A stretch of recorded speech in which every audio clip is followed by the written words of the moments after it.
Hi guys, in today's video, I will teach you how to make Smocked pillow. In this project, you will need the following. 1 yard fabric, it can be satin, silk, or whatever you prefer.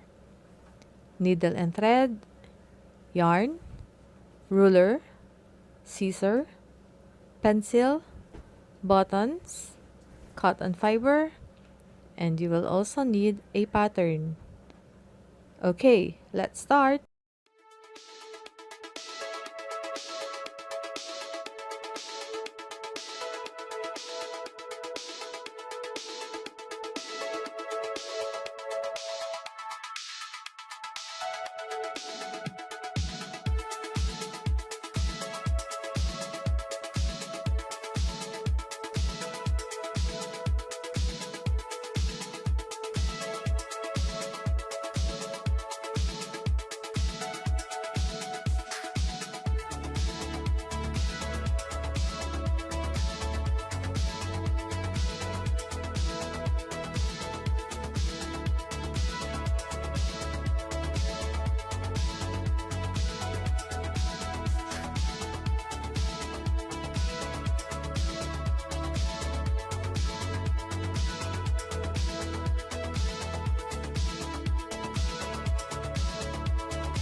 One eternity later.